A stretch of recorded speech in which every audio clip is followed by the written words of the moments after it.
السلام علیکم عزیز طلبہ، آج ہم ہندوستان کے چند مشہور مجاہدین آزادی کی مختصر سوانح حیات جانیں گے اور ان کے کارنامے کیا رہے ہیں تاریخ میں، وہ بھی ہم مختصراً جانیں گے۔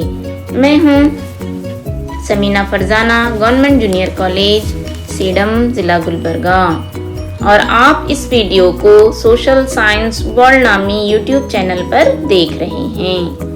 پیارے بچوں، سب سے پہلے مجاہدین آزادی میں جس کا نام آتا ہے وہ ہے گاندھی جی۔ ہم گاندھیائی دور کو دو حصوں میں تقسیم کرتے ہیں، ایک گاندھی جی کا دور جنوبی افریقہ میں، دوسرا ہندوستان کی تاریخ میں گاندھیائی دور۔ سب سے پہلے جنوبی افریقہ کے کارنامے گاندھی جی کے جانیں گے۔ 1893 کو جنوبی افریقہ کو پہنچتے ہیں گاندھی جی۔ 1894 میں وہاں پر وہ نٹال کانگریس کی بنیاد رکھتے ہیں۔ 1904 میں انڈین اوپینین نامی ایک رسالہ جاری کرتے ہیں۔ 1906 میں پہلی مرتبہ سول نافرمانی تحریک افریقہ میں انگریزی حکومت کے خلاف گاندھی جی نے جاری کی تھی۔ 1907 میں انگریزی حکومت کے خلاف ستیہ گرہ، جو ایشیا کے لوگوں کی رجسٹریشن اور پاسس کے لیے تھا، اس کے خلاف جو ہے انہوں نے منعقد کیا تھا۔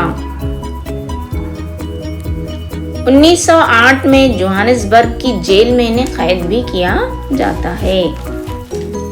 1910 میں فونکس اینڈ ٹالسٹائے فارمز یعنی ایک آشرم کی یہ بنیاد جنوبی افریقہ میں رکھتے ہیں۔ 1913 میں شادی کی شناخت کے قانون کے خلاف ستیہ گرہ کا انعقاد گاندھی جی کرتے ہیں۔ گاندھی جی کو جنوبی افریقہ سے واپس ہوتے وقت قصر ہند کا جو ہے اعزاز سے نوازا جاتا ہے۔ اب ہندوستان کی تاریخ میں گاندھیائی دور، جو 1915 سے 1948 تک مانا جاتا ہے۔ 1915 کو گاندھی جی ممبئی کو واپس آتے ہیں۔ 1916 میں لکھنؤ انڈین نیشنل کانگریس کے اجلاس میں شرکت کرتے ہیں۔ 1917 میں چمپارن ستیہ گرہ کو شروع کرتے ہیں۔ 1918 میں احمد آباد مل مزدوروں کے لیے ایک تحریک کا انعقاد کیا جاتا ہے۔ اسی سال کھادی تحریک بھی شروع ہوتی ہے۔ 1920-21 میں عدم تعاون تحریک اور خلافت تحریک میں گاندھی جی حصہ لیتے ہیں۔ 1922 میں چورا چوری واقعہ ہوتا ہے، جس کے بعد عدم تعاون تحریک واپس لے لی جاتی ہے۔ 1930 تا 34 سول نافرمانی تحریک کا انعقاد گاندھی جی کرتے ہیں۔ اسی بیچ ڈانڈی مارچ کا بھی انعقاد کیا جاتا ہے۔ 1931 میں گاندھی اروند معاہدہ طے پاتا ہے۔ 1931 میں گولمیز کانفرنس میں، جو دوسری گولمیز کانفرنس تھی، اس میں حصہ لیتے ہیں۔ 1934 تا 1939 سیوا گرام تحریک بھی یہ شروع کرتے ہیں۔ 1942 میں بھارت چھوڑو تحریک اور کرو یا مرو کا نعرہ گاندھی جی کا ہی تھا۔ یہ ہے گاندھی جی کا دوسرا دور۔